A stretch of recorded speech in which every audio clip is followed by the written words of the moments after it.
Hi welcome back to my channel. ఈరోజు కథ అగ్నిసాక్షి 39వ భాగాన్ని వినేద్దాం.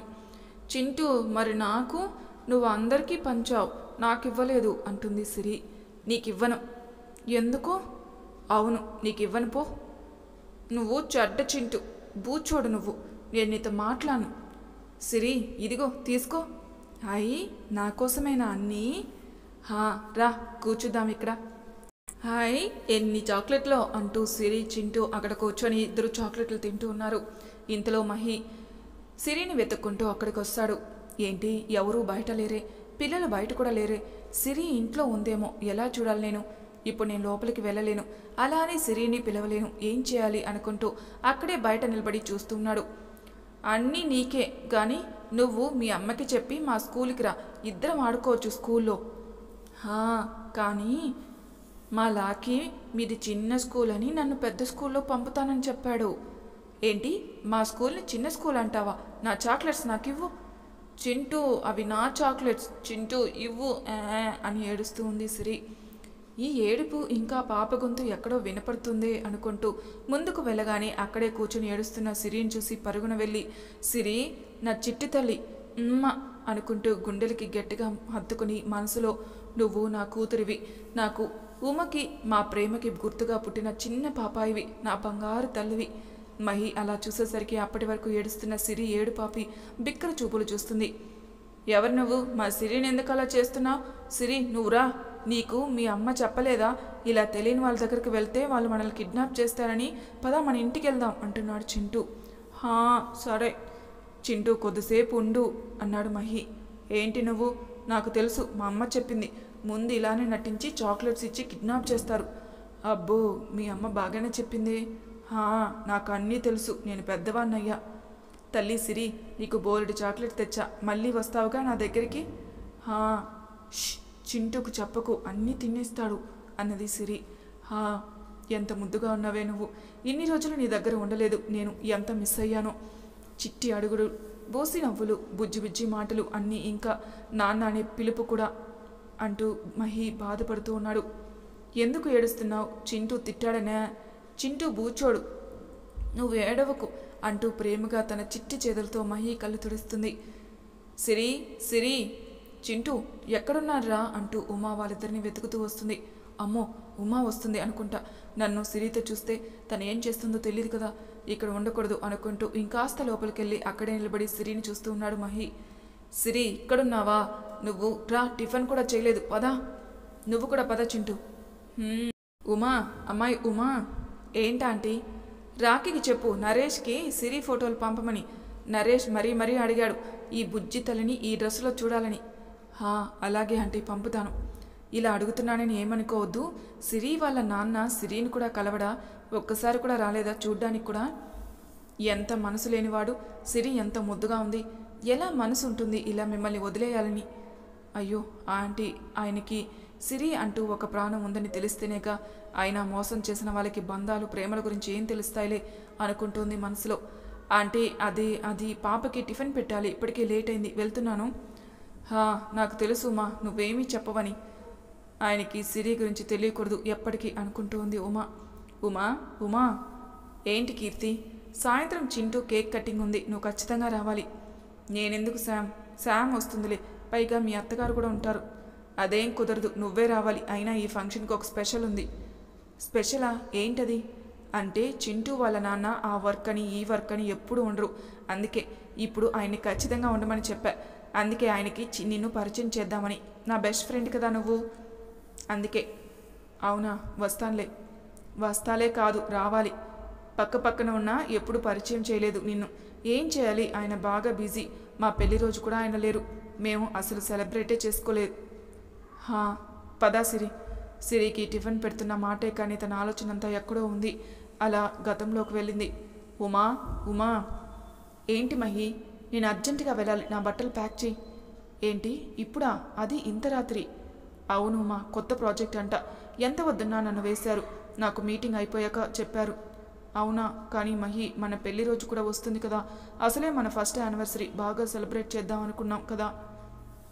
అవునుమా, కానీ ఏం చేయను, ఖచ్చితంగా వెళ్ళాలి అన్నారు, అందుకే వెళ్ళక తప్పట్లేదు. కానీ ఉమా, వచ్చాక మనం గ్రాండ్గా సెలబ్రేట్ చేద్దాం. ఇంకా నీకు నువ్వు ఊహించని గిఫ్ట్ కూడా ఇస్తా. మహి, నిన్ను వదిలి ఇన్ని రోజులు ఇక్కడ ఒంటరిగా. అయితే రాఖీని రమ్మని చెప్పనా? ఊరికి వెళ్ళు రాఖీతో పాటు. వద్దులే, నేను ఇక్కడే ఉంటా. ఎలాగో 10 రోజుల్లో వచ్చేస్తావుగా. సారీ ఉమా అనుకుంటూ నుదిరిన ముద్దు పెట్టుకుని గట్టిగా హాక్ చేసుకుని సాటిగా బయలుదేరాడు మహి. మహి, వెళ్ళాక ఫోన్ చేయడం మర్చిపోకు. నువ్వు కూడా టైంకి తిను ఉమా. అసలు కంగారు పడుకు, జాగ్రత్త ఉమా. ఏంటి మహి, దూరంగా వెళ్తుంటే ఎందుకో ఏదో తెలియని బాధగా ఉంది అనుకుంటూ లోపలికి వచ్చి అసలు నిద్ర పట్టకుండా అలాగే ఆలోచిస్తూ ఎప్పటికో నిద్రపోయింది. ఉదయాన్నే మహి చేరుకున్నా అని ఫోన్ చేయడంతో కొద్దిగా మనసు కుదుటపడింది. తర్వాత 2 రోజులు మహి నుండి ఏ ఫోను రాలేదు. ఉమా చేస్తున్నా కూడా కలవలేదు. ఉమకు ఎందుకో కంగారుగా భయంగా ఉండడంతో సంతోష్కి కాల్ చేసి చెప్పడంతో తను ఆఫీస్లో ఉన్న ఒకరి నెంబర్ తీసుకుని వాళ్ళకి ఫోన్ చేసి మహి గురించి అడిగి మహిని ఫోన్ చేయమని వాళ్ళకి చెప్పాడు సంతోష్. కానీ సంతోష్ చెప్పిన తర్వాత కూడా మహి నుండి ఏ ఫోను రాకపోవడంతో ఉమలో ఏమైందో అన్న టెన్షన్, భయం అన్నీ మొదలయ్యాయి. రాఖీ వాళ్ళకి చెప్పాలని ఉన్నా వాళ్ళు కూడా భయపడతారని వాళ్ళకి చెప్పకుండా ఆగిపోయింది. ఇంకా 2 రోజుల తర్వాత మహిళ పెళ్లి రోజు వచ్చింది. అందరూ ఉమకి విష్ చేశారు. కానీ తను ఎవరి కోసం ఎదురు చూస్తుందో వాళ్ళ నుండి కాల్ కానీ మెసేజ్ రాకపోవడంతో మనసంతా ఎందుకో కీడు సెకిస్తుంటే ప్రశాంతంగా ఉంటుందని ఊరికి దూరంగా ఉన్న గుడికెళ్ళి మహి పేరున అచ్చరి చేయించి తిరిగి వస్తుండగా ఇంటి దగ్గర వచ్చి నిలబడిన వ్యక్తిని చూసి ఎవరు అనుకుంటూ వెళ్ళి అడగ్గా ఉమా అనే ఆవిడికి పోస్ట్ వచ్చింది. వచ్చిన అతను చెప్పగానే మహి తన కోసం సర్ప్రైజ్ ఏమైనా ప్లాన్ చేస్తాడేమో అనుకుని సైన్ చేసి లోపలికి వెళ్ళింది గబగబా. తర్వాత దాన్ని తెరవగానే తన సంతోషం అంతా ఆవిరి కావడానికి నిమిషం పట్టలేదు. ఏంటిది? మహి నాకు డైవర్స్ పేపర్స్ కాదు, ఇదంతా నిజం కాదు. మహి ఊర్లో లేడని ప్రియా ప్లాన్ చేస్తుంటుంది. కానీ ఇందులో మహి సైన్ ఉంది కదా అనుకుంటూ మహికి ఫోన్ చేసినా కలవకపోయేసరికి ఏం చేయాలనుకుంటూ ఉండగానే తనకు లాయర్ ఫోన్ చేశాడు. లాయర్ గారి అడ్రస్ తీసుకుని ఎలాగైనా ఇది కనుక్కోవాలి. మహి నాకు ఇలా పంపించడం ఏంటి అనుకుంటూ లాయర్ దగ్గరికి వెళ్ళిన ఉమకి అక్కడ లాయర్ మహినే వచ్చి డైవర్స్కి అప్లై చేశాడని, ఇంకా తనకు నెల నుండి ఫోన్ చేస్తూ ఉన్నాడని, ముందు రోజు కూడా ఫోన్ చేశాడని లాయర్ చెప్పడంతో తనకంతా అయోమయంగా ఉంది.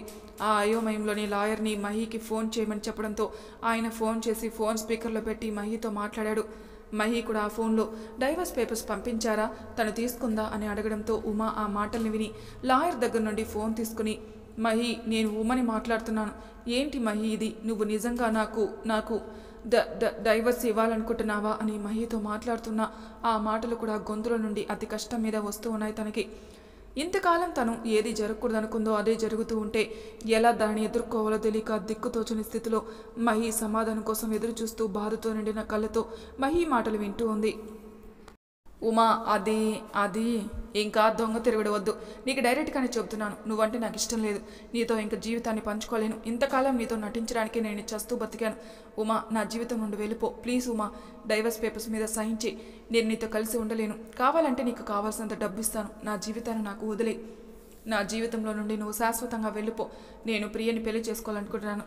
తనతో నా జీవితాన్ని సంతోషంగా గడపాలనుకుంటున్నాను. నువ్వు నా పక్కన ఉంటే ప్రతి క్షణం నాకు నరకంగా అనిపిస్తుంది.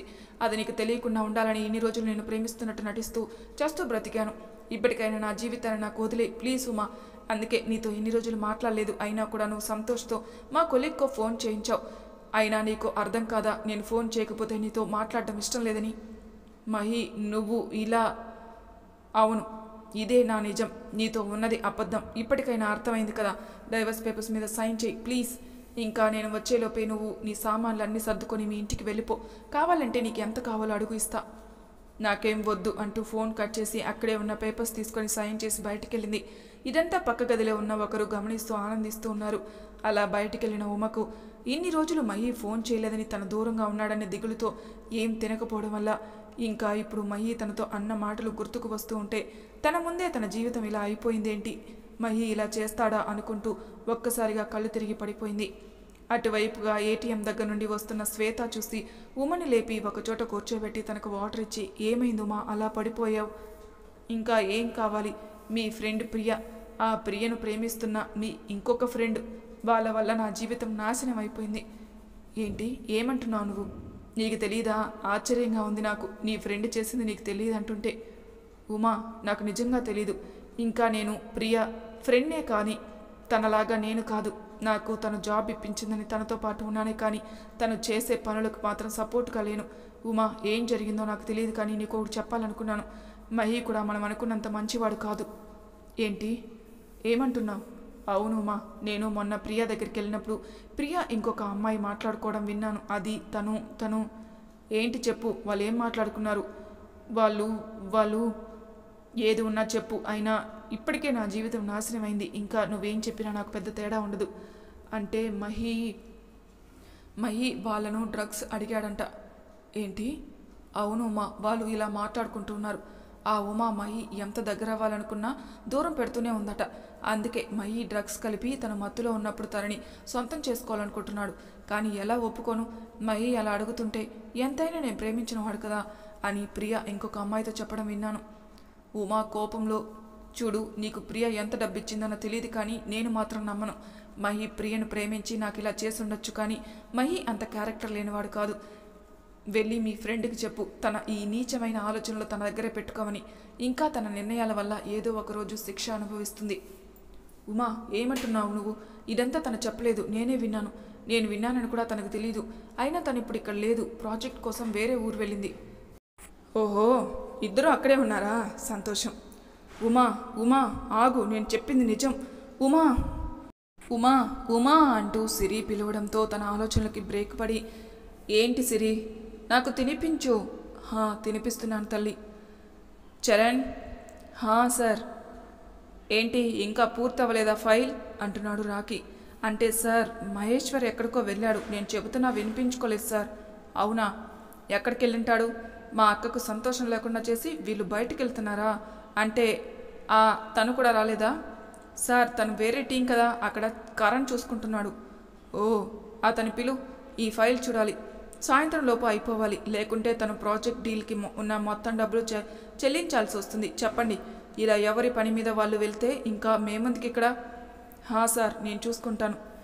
ఇది చాలదు, ఇంకా ఏదో చెయ్యాలి, బాగా బాధ పెట్టాలి. అతను చూస్తా, ఏదో ఒక ప్లాన్ చేస్తాను అనుకుంటున్నాడు రాకీ. ఇదిగో నిన్నే. ఏంటి? ఇదిగో ఈ ఫైల్ తీసుకొని కంప్లీట్ చేయి. ఇంకా నువ్వు ఇక్కడే ఉండాలి ఈవినింగ్. ఏంటి? అవును, ఏదో అమాయకురాలు అనుకున్నా కానీ నన్నే కొట్టాలని ఆలోచన వచ్చింది కదా. ఇప్పుడు చూడు నేనేం చేస్తాను. నువ్వే ఐఆమ్ సారీ అని చెప్పేటట్టు చేస్తా. ఇంకా నాతో మీరు ఇంకా వెళ్తే నా పని నేను చూసుకుంటా అంటుంది ప్రియ. చూసుకో బాగా. ఏంటి నాకు ఇలా జరుగుతుంది? ముందేమో మహి మాట్లాడకుండా హౌస్ షిఫ్ట్ అయిపోయాడు, ఇప్పుడేమో ఇతను నన్ను టార్చర్ పెడుతున్నాడు. ఎక్కడికి వెళ్ళినా వెంట వస్తూ వంకరంగా చూస్తూ ఇరిటేషన్ వచ్చేలా చేస్తున్నాడు. జాబ్ మానేద్దామనుకుంటే అసలే కొత్త ప్లేస్, బాబు కూడా బాగోలేదు, డబ్బు కూడా లేదు నా దగ్గర. ఇంకా మహి మాట్లాడి ఉన్నా తను చూసుకునేవాడు, కానీ ఇప్పుడు తను నా ముఖం కూడా చూడకుండా నిన్న వెళ్ళిపోయాడు. ఏంటి నా పరిస్థితి ఇలా ఉంది అనుకుంటూ ప్రియా బాధపడుతూ ఉంది. రాకీ నా మీద బాగా రివెంజ్ తీసుకుంటున్నాడు ఈరోజు. ఉన్న ఆనందం అంతా పోయింది నాకు. చాలా టైర్డ్గా ఉంది. ఉమా వాళ్ళు నిద్రపోతున్నట్టున్నారు. నేను ఆ ఇంటికి వెళ్ళే ఛాన్స్ ఎప్పుడు వస్తుందో ఏమో. ఉమాతో పాపతో కలిసి ఉండే రోజులు ఇంకా లేవా అసలు అంటూ మహి బాధపడుతూ ఉంటే, ఏంటి బాబు అటువైపు చూస్తున్నావు? అదా, ఏం లేదాంటీ. బాబు భోజనం. అంటే ఆంటీ ఆఫీస్లో వర్క్ ఎక్కువ ఉండడంతో ముందు రావడానికి కుదరలేదు. వచ్చాక చూస్తే అన్నీ క్లోజ్ చేసేశారు. అయ్యో, ఉండు బాబు, భోజనం తెస్తాను. ఈరోజు చింటూ బర్త్డే కదా, అందరికీ భోజనాలు అక్కడే. మీ అంకుల్ వస్తారేమో అని తెచ్చాను. ఆయన రాలేదు, ఉండు తెస్తాను అనుకుంటూ లోపలికి వెళ్ళింది. అయ్యో, నేను ఉంటే ఓమని సిరిని చూసేవాణ్ణి. సిరిని పదే పదే చూడాలనిపిస్తుంది నాకు, కానీ ఎలా తను చూడగలను? తనను నా గుండెల మీద పడుకోబెట్టుకుని తల నిమురుతూ ఉంటే ఎంత హాయిగా ఉంటుందో. నాకు ఆ ఛాన్స్ రాదేమో. బాబు. Thanks aunty. పద్మావతి. ఏంటి సుశీల? చూడు, ఆ లీలావతి నన్ను పిలవలేదు. చాలా పొగరు తనకి. అందరినీ పిలిచింది. అందరూ బాగా కలిసి మాట్లాడుకునే ఉంటారే. అయినా మనకెందుకులే.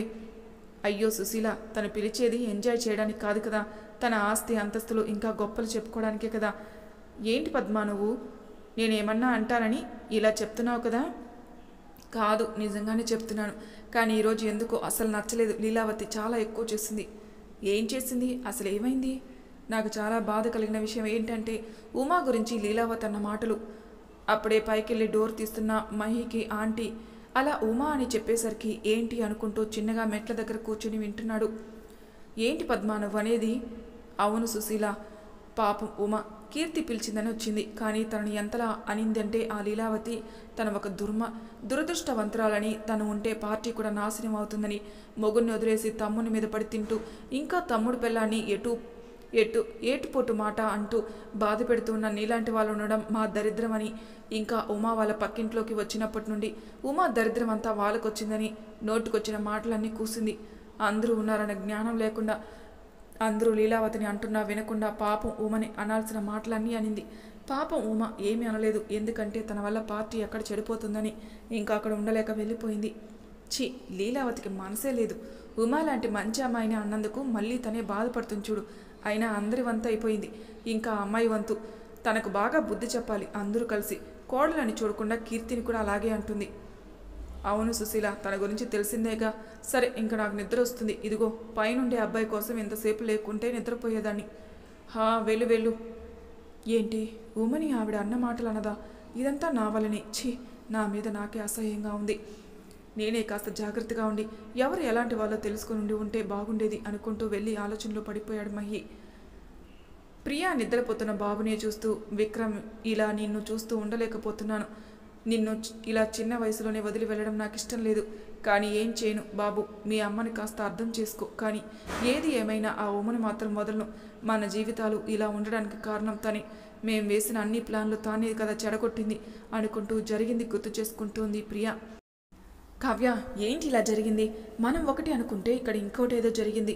ఉమా పార్టీకి రాకుంటే బాగుండేది, కానీ తను వచ్చి అంతా చెడగొట్టేసింది. ఎంతైనా ఉమని మెచ్చుకోక తప్పదు. తెలివైన ఇల్లాలనిపించుకుందిలే అంటుంది ప్రియా.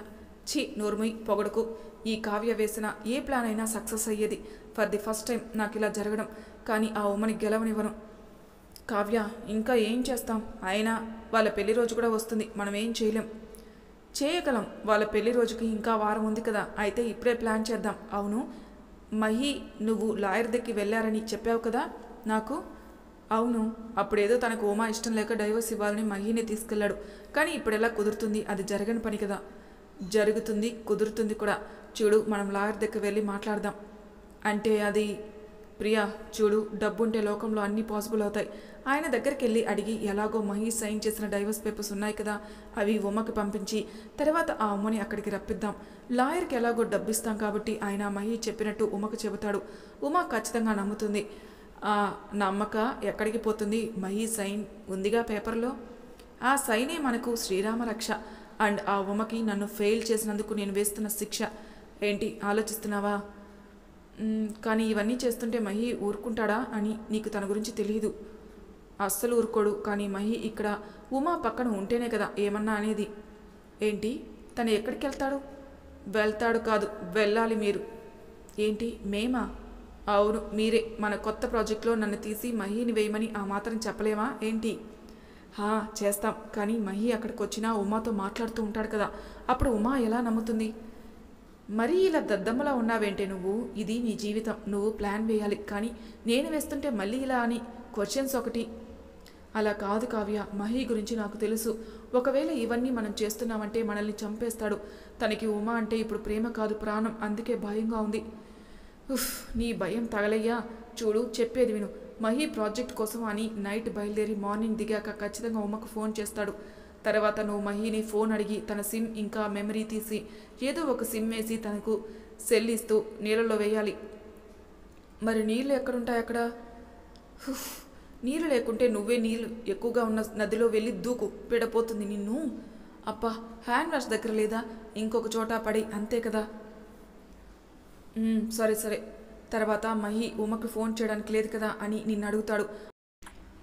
అప్పుడు ఎలాగోలా నువ్వు తనకి పనిలో పడేలా చేయాలి. నైట్కి తనకు స్లీపింగ్ ట్యాబ్లెట్స్ వేయి, సరిపోతుంది. కావ్య, ఒక్కరోజు అంటే ఓకే, కానీ అన్ని రోజులు అలా ఆపలేం కదా మనం తనని. అవును, అందుకే నువ్వు మహికి వినపడేటట్టు చెప్పాలి. నేనా? ఏమని చెప్పాలి? మహి నన్ను కొట్టి నేను నిన్ను ఉమ్మని విడదీయాలని ప్లాన్ వేస్తున్నానని. ఏంటి? అలా చెప్తే అంతే, ఇంకా మహి చేతులు. నాకొచ్చే కోపానికి నిన్ను అంటే ప్లాన్ నీది కదా, అందుకే అడిగా.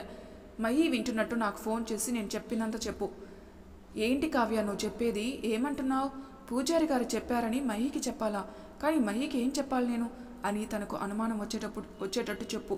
ఏంటి అని మహి అడిగినప్పుడు అప్పుడు చెప్పు. కావ్య గుడికి వెళ్ళినప్పుడు ఎందుకో పూజారికి గురించి చెప్పిందట. అప్పుడు ఆయన చెప్పారు, మీరు ఇద్దరు కొద్దిగా దూరంగా ఉండి ఒకరినొకరు చూసుకోకూడదని, మాట్లాడుకోకూడదని చెప్పారని.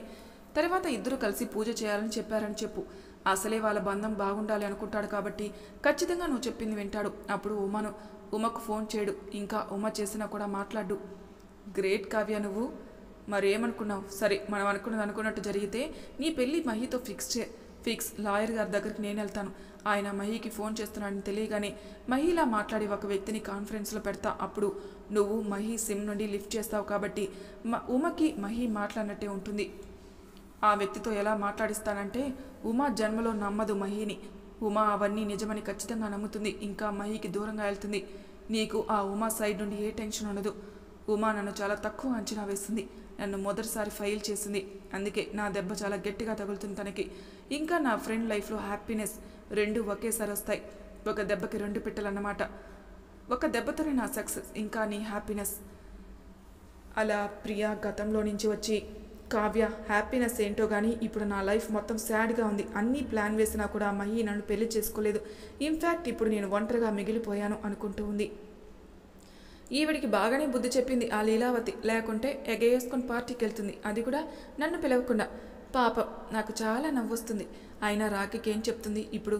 నాకు ఈరోజు చాలా హ్యాపీగా అనిపిస్తుంది, పార్టీ చేసుకోవాలనిపిస్తుంది అనుకుంటూ హ్యాపీగా ఫీల్ అవుతుంది శామ్. పాపం ఉమ ఎలా ఉందో ఇప్పుడు. నాకు చాలా బాధగా ఉంది. తనను కలవాలని ఉన్నా కలవలేకపోతున్నాను. ఇంకా నాతో మాట్లాడడానికి కూడా ఇష్టం లేదు తనకి. అక్క అక్క. రాఖీ, ఏంటి అలా ఉన్నావు? ఏం లేదు రాఖీ, ఏమన్నా చెప్పాలా? నువ్వు ఇలా రా. రాఖీ, ఎందుకు ఇలా గదిలోకి అంత సీక్రెట్స్ ఉన్నాయా? శామ్ వినకూడదు. ఏంటది? అక్క, అది ఇంకా నేను దాచలేను, అందుకే అడుగుతున్నాను. అక్క, అమ్మ వాళ్ళు ఇక్కడికి రమ్మన్నా కూడా రాకుండా ఎందుకు అమ్మమ్మ ఊర్లోనే ఉన్నారు? నీకు తెలుసు, నిన్ను ఇలా చూడడం ఇష్టం లేక కనీసం వాళ్ళ కోసమైనా నువ్వు ఇంకొక పెళ్ళి. రాఖీ, ఇప్పుడు ఇవన్నీ ఎందుకు? అమ్మ నాన్న కోపం నీకు తెలుసుగా.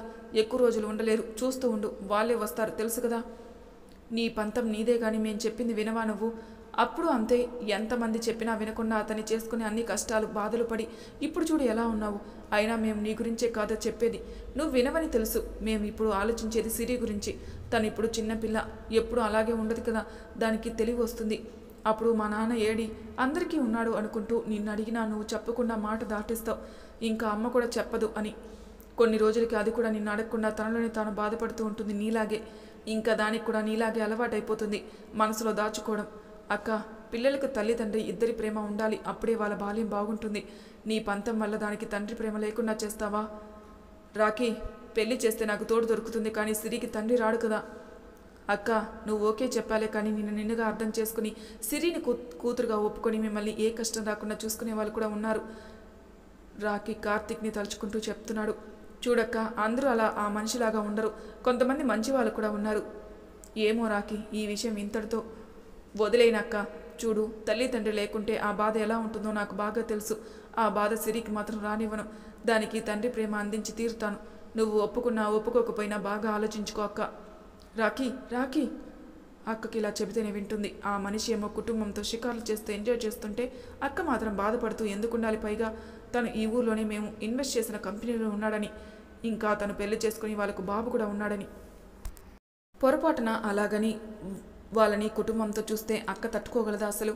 అందుకే దానికంటే ముందు అక్కకు కార్తీక్ గారితో పెళ్లి చేయాలి. నాకు తెలుసు కార్తీక్ గారు అక్కను ప్రేమిస్తున్నాడని, కానీ ఆ విషయం కార్తీక్ గారికి కూడా తెలీదు. తెలిసేలా చేస్తా, అప్పుడు తనే అక్కను ఒప్పిస్తాడు. అప్పుడు వాళ్ళిద్దరికీ అర్థమవుతుంది. మోసం చేసిన వాళ్ళే అలా ఉంటే అక్క ఎంత సంతోషంగా ఉండాలి. అక్క సంతోషంగా ఉండడం చూసి ఆ మనిషికి అర్థం కావాలి తను ఎంత పెద్ద తప్పు చేశానో అని. వాళ్ళకి బాగా అర్థమవుతుంది కార్తీక్ గారిని అక్కను జంటగా చూసి. కానీ కార్తీక్ గారికి ఎలా తెలిసేలా చేయాలి అని ఆలోచిస్తూ ఉన్నాడు రాఖీ. మరి తర్వాయి భాగంలో ఏం జరుగుతుందో నెక్స్ట్ ఎపిసోడ్లో తెలుసుకుందాం. అంతవరకు నా ఛానల్ని సబ్స్క్రైబ్ చేయని వాళ్ళు ప్లీజ్ సబ్స్క్రైబ్ చేసుకోండి, లైక్ చేసి షేర్ చేయండి. మీ అభిప్రాయాలు నాకు కామెంట్ రూపంలో తెలియజేయండి. Thank you for listening.